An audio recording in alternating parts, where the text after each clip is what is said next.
शिक्षक साथीगण ध्यान दें, eco clubs for mission life के अंतर्गत आप जो गतिविधियां अपने विद्यालय में करा रहे हैं, उन गतिविधियों को आपको इको क्लब पोर्टल पर अपलोड करना है। आइए जानते हैं कि आप कैसे गतिविधियों को इको क्लब पोर्टल पर अपलोड करेंगे। इसके लिए आपको सबसे पहले किसी भी ब्राउज़र पर, जैसे कि मैं गूगल पर सर्च करती हूँ, आपको सर्च करना होगा इको क्लब्स डॉट एजुकेशन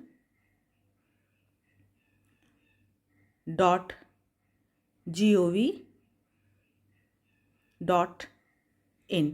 आपको सर्च करना होगा ecoclubs.education.gov.in। जब आप इसको सर्च करेंगे तब आपको यहाँ पर ये वेबसाइट दिखाई देगी, मिनिस्ट्री ऑफ एजुकेशन, और ये इसको आप खोलेंगे। ये देखिए, ये पहला पेज है इस वेबसाइट का। इस पर आपको अपनी गतिविधि को अपलोड करना है। तो सबसे पहले आपको अपने विद्यालय को लॉगिन करना है।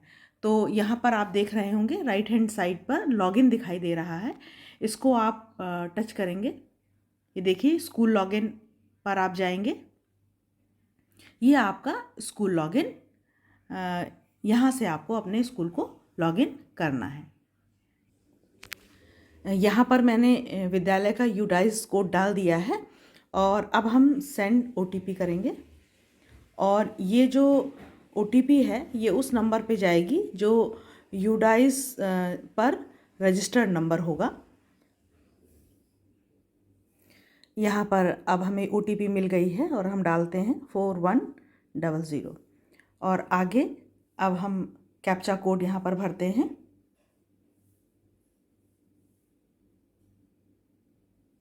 ये कैप्चा कोड हमने डाल दिया है और अब हम सबमिट करते हैं। विद्यालय का कैप्चा, जैसे ही आपने कैप्चा डाला वैसे ही ये पेज खुल जाता है आपके विद्यालय का। और यहाँ पर राइट साइड पर ये 3 लाइन हैं, इसको आप जैसे ही टच करेंगे वैसे ही कई बिंदु आपको दिखाई देंगे। ये सारे इंग्लिश में दिखाई देंगे। Create event, event management, event list, eco calendar. आप चाहें तो इसको आप हिंदी में कन्वर्ट कर सकते हैं, यानी कि जो भी काम आप करेंगे वो हिंदी भाषा में कर पाएंगे। यहाँ पर एक ऑप्शन ऐसा भी आता है, वो है सेट लैंग्वेज का। तो जैसे कि मैं सेट लैंग्वेज पर जाती हूँ और यहाँ पर देख रहे हैं आप इंग्लिश दिखाई दे रहा है, मैं इसको हिंदी में बदल देती हूँ। ये देखिए, अब यहाँ पर ये कंफर्म कर देते हैं, हिंदी लैंग्वेज हमारे पास आ गई है। और अब हम पुनः इन 3 जो लाइन हैं इन पर जाते हैं और अभी आप देखेंगे कि सारे जो हमारे बिंदु हैं वो हिंदी में दिखाई दे रहे हैं। सबसे पहले हमें कार्यक्रम बनाना है, तो कार्यक्रम बनाएं पर आप जाएंगे।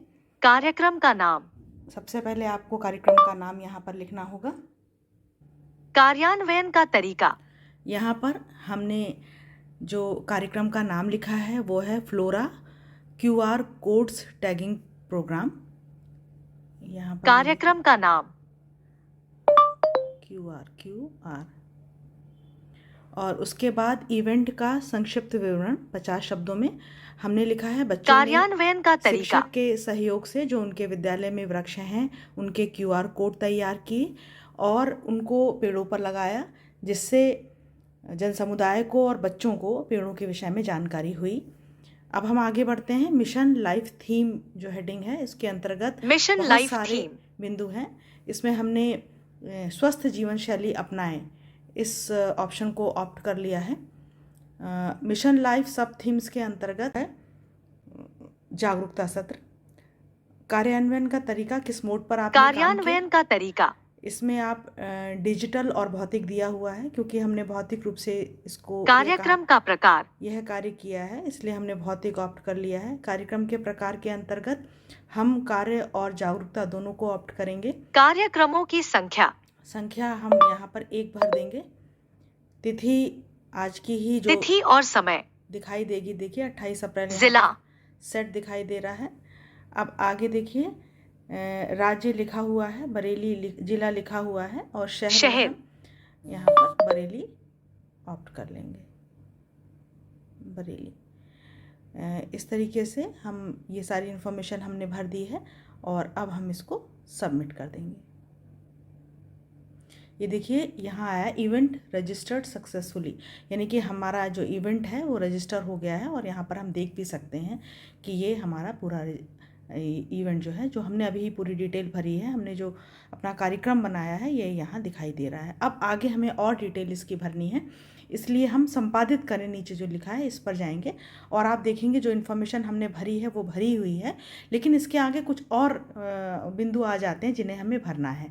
जैसे यहाँ लिखा है क्या इस कार्यक्रम में तकनीकी हस्तक्षेप शामिल है, तो हम हाँ भरेंगे। क्या सभी प्रतिभागियों ने शपथ ली थी, जैसी भी स्थिति हो आपके यहाँ ली गई है तो हाँ भरें और नहीं तो ना भरें। अब यहाँ पूछता है प्रतिभागियों की संख्या, 3 से 8 वर्ष तक के बच्चे कितने थे? उम्र 3 से 8। तो हमारा इस विद्यालय पास लगभग 30 बच्चे इस उम्र के थे, क्योंकि वहाँ कोलोकेटेड आंगनवाड़ी केंद्र भी है। 8 से 11 वर्ष तक के बच्चे, उम्र 8 से 11। यहाँ पर 25 बच्चे उनके। 11 से उम्र 14 11 से 14। एक भी नहीं था। 14 से 18 वर्ष उम्र 14 से 18। एक भी बच्चा नहीं था। और 18 वर्ष से अधिक में शिक्षक की बात हो आयु रही है, 18 वर्ष से तो अधिक हम 5 शिक्षक। भर रहे हैं। और आगे आप देखिए राज्य, जिला, शहर सब दिखाई दे रहा है। अब यहाँ पर ये कह रहा है जियो टैग तस्वीर, तो आपको यहाँ पर हम देखिए हमारे पास यहाँ पर जो फ़ोटो लगानी है वो जियो टैग की गई हो। और ये देखिए मैं एक फ़ोटो यहाँ पर लेती हूँ जो मेरे पास मेरे गैलरी में है, मैंने उसको जियो टैग किया था। ये देखिए ये एक फ़ोटो है, इसको हम ले लेते हैं। ये देखिए यहाँ पर आ गई है और इसका हम कैप्शन भी डाल देते हैं।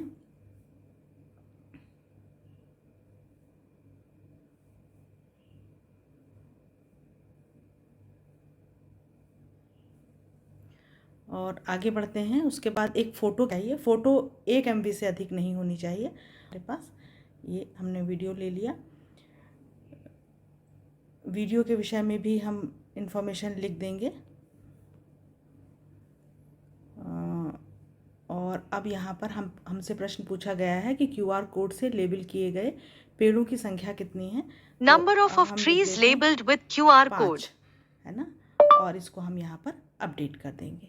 तो इस तरीके से आप अपने विद्यालय में पर और भी बहुत सारी गतिविधियाँ जो आप अपने विद्यालय में कर रहे हैं जन जागरूकता के लिए, बच्चों की जागरूकता के लिए, उसको यहाँ अपलोड कर सकते हैं। यह एक प्रक्रिया थी।